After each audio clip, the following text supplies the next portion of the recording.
வணக்கம், நான் உங்கள் அம்மா சமையல் மீனாட்சி. இன்றைக்கி ஒரு புழுங்கலரிசி வச்சு ஒரு வத்தல் எப்படி பண்ணுறது அப்படின்ட்டு பார்க்கலாம். அதை புழுங்கலரிசியை நம்ம சாதமாக்கி அதை எப்படி புழிஞ்சு விடுறது அப்படின்ட்டு பார்க்கலாம். பாருங்கள், இப்போ நம்ம சோத்து வத்தல் போடலாம். இது பழைய அரிசி கடையில் கேட்டால் கிடைக்கும். இந்த மாதிரி குண்டு குண்டாக இருக்கும். இந்த அரிசி இப்போ 6 அழாக்கு எடுத்திருக்கேன். உப்பு ஒரு கைப்பிடி அளவு கல் உப்பு எடுத்திருக்கேன். பெருங்காயம் 1 ஸ்பூன். இதில் வேறு எதுவுமே போட வேணாம். இந்த கவர் நம்ம பிளாஸ்டிக் கவர்லாம் விற்கிற கடையில் கேட்டால் கிடைக்கும். இது பாருங்கள், நல்லா பளபளன்னு இருக்கும். இதில் நம்ம எண்ணெயை தடவிட்டு வத்தல் போட்டோம்னா டக்குன்னு எடுத்துடலாம், ஒரே நாளில் காஞ்சிரும். ரெண்டாவது, இந்த அச்சு நம்ம இஷ்டம். இந்த அச்சு நம்ம இஷ்டம். நமக்கு எந்த மாடல் வேணுமோ அந்த மாடலில் நம்ம புழிஞ்சிக்கலாம். இப்போ முறுக்குழா வச்சுருக்கேன். இப்போ இந்த அரிசியை கழுவிட்டு நம்ம அடுப்பில் வச்சிடலாம். சாதம் மாதிரி ஆக்கிட்டு இதை அப்படியே இந்த முறுக்குழாவில் போட்டு புழியணும். அரிசி 1.5 கிலோ. இப்போ நம்ம இதை கழுவி எடுத்துகிட்டு வந்துடலாம். பாருங்கள், இப்போ நல்லா கழுவி எடுத்துகிட்டு வந்துட்டேன். இப்போ நம்ம இதை போட்டுருவோம். இப்போ நம்ம நார்மலாக சாப்பாட்டுக்கு தண்ணி 1க்கு 2.5 வைப்போம். இப்போ இதுக்கு நம்ம 1.5 கிலோ அரிசி 7 டம்ளர் அரிசி வந்திருக்கு. இப்போ நம்ம இதுக்கு 1க்கு 3ன்ற கணக்கில் வைக்கணும். ஏன்னா நல்லா வெந்துடணும், அரிசி குழஞ்சி வெந்துடணும், நல்லா மாவு மாதிரி. அதனால் நம்ம அந்த கணக்கு பண்ணி ஊற்றிக்கலாம். இப்போ 4 டம்ளர் ஊற்றிக்கிறேன்.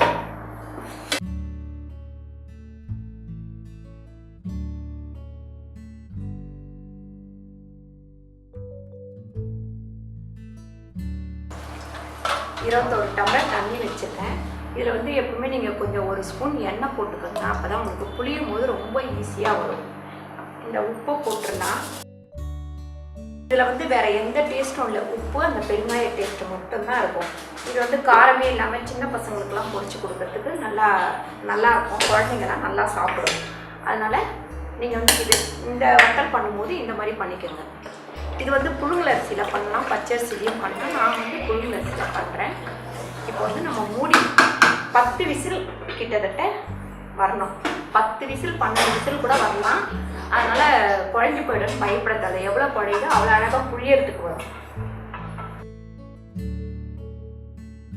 கொஞ்சம் ப்ரெஷர் வந்தோடனே வெயிட் போடலாம். இப்போ பாருங்கள், நம்ம வெயிட்டை போட்டுடலாம். இப்போ பாருங்கள், நம்ம வெயிட் எடுத்துடலாம். ஒரு 10 விசில் கிட்டத்தட்ட வந்திருக்கு. எப்படி வெந்திருக்குன்னு பாருங்கள். இந்த மாதிரி நல்லா கொலன்னு வெந்துடும். இப்போ இது நம்ம ஆறணும். கொஞ்சம் ஆறினா தான் நம்ம கை வச்சு எடுத்து புழிய முடியும். அதனால் நம்ம இந்த பேஷனில் போட்டு நம்ம ஆற வச்சிடலாம். இந்த சாதத்தில் ஏன் உங்களுக்கு இதை போட்டு காட்டுறேன் அப்படின்னாக்கா, நீங்கள் வீட்டில் நைட்டில் சாதம் ஏதாவது செஞ்சிங்கன்னா மீந்துருச்சுன்னா நீங்கள் இந்த மாதிரி போட்டுக்கலாம். அதனால தான் நான் இந்த மாதிரி செஞ்சு உங்களுக்கு காமிச்சு கொடுக்குறேன். பாருங்கள், இந்த அளவுக்கு குழன்னு வெந்துடணும். நீங்கள் இதையும் நல்லா இப்படி போட்டு மசிச்சிருங்க. மசிச்சுட்டு இப்படி கை தண்ணியில் கை வச்சுட்டு அதுக்கப்புறம் இதை எடுத்து இப்படி உருட்டி நீங்கள் முறுக்குழாயில் போட்டு புழிய வேண்டியது தான். கொஞ்சம் சூடோடவே நம்ம புழிஞ்சோம்னா தான் நல்லா வரும். அதனால் இப்போ மேலே போய் நம்ம காய வைக்க ஆரம்பிக்கலாம். பாருங்கள், இந்த பேப்பரில் நீங்கள் கொஞ்சம் எண்ணெய் நல்லா தடவிடுங்க. அப்போ தான் நீங்கள் சாயங்காலம் எடுக்கும் போது ஈஸியாக இருக்கும். இதில் ஒட்டாது. இந்த கவரை நம்ம 2வது யூஸ் பண்ணிக்கலாம். இல்லைனா அங்கங்கே ஒட்டிக்கும், நல்லா வராது. இப்போ நம்ம பிளாஸ்டிக் கவரில் போடுறோம் அப்படின்னு இது துணியிலலாம் புழிஞ்சால் உங்களுக்கு எடுக்கிறதுக்கு கஷ்டமாக இருக்கும். நீங்கள் உருட்டி இது உள்ளே போடும்போது கொஞ்சம் தண்ணி பக்கத்தில் வச்சுக்கோங்க.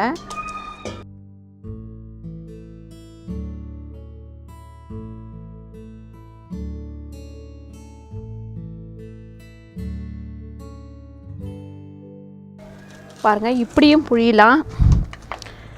உங்களுக்கு எப்படி சௌகரியமோ அந்த மாதிரி புழிஞ்சிக்கலாம். இப்போ ஒரு முறுக்கு மாதிரி வரணுமா, அது இங்கே பாருங்கள், இப்படியும் புழிஞ்சிக்கலாம்.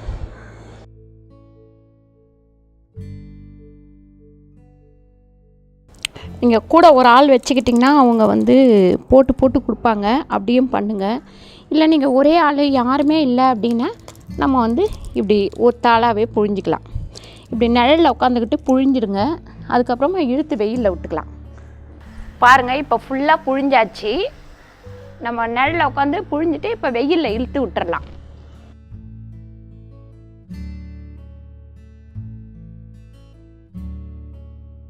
பாருங்கள், காலையில் நம்ம புழிஞ்சோம். இப்போ வந்து ஒரு முக்கால்வாசி காஞ்சிடுச்சு.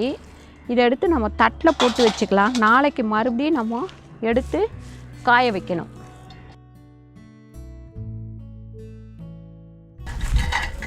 இப்போ பாருங்கள், இந்த சோத்து வத்தல் வந்து ரெடி ஆயிடுச்சு. இதை இனிமேல் நம்ம எடுத்து டப்பாவில் போட்டு எடுத்து வச்சுக்க வேண்டியது தான்.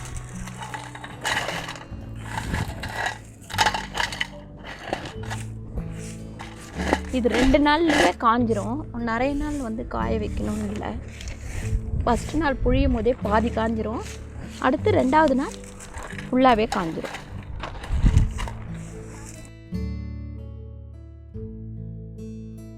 பாருங்கள், இப்போ நம்ம புழுங்கல் அரிசியில் முறுக்கு மாதிரி புழிஞ்சு விட்டுருக்கோம். இப்போ நம்ம பச்சரிசியில் வந்து மாவு அரைச்சிட்டு கஞ்சி வத்தல் எப்படி பண்ணுறதுன்னு அடுத்த வீடியோவில் பார்க்கலாம். இது வந்து நல்லா இன்னும் 2 நாளைக்கு முடுன்னு காய வச்சு டப்பாவில் வந்து நீங்கள் ஸ்டோர் பண்ணி வச்சுக்கலாம். இது 1 வருஷம் வரைக்கும் 1 வருஷம் 2 வருஷம் வரைக்குமே கெட்டு போகாது, நல்லாயிருக்கும். நீங்கள் எப்போ நினைக்கிறீங்களோ அப்போ பொரிச்சு சாப்பிட நல்லாயிருக்கும். இந்த வீடியோ உங்களுக்கு பிடிச்சிருந்தா லைக் பண்ணுங்கள், ஷேர் பண்ணுங்கள், சப்ஸ்கிரைப் பண்ணுங்கள், ஃபேஸ்புக்கில் ஷேர் பண்ணுங்கள். நன்றி, வணக்கம்.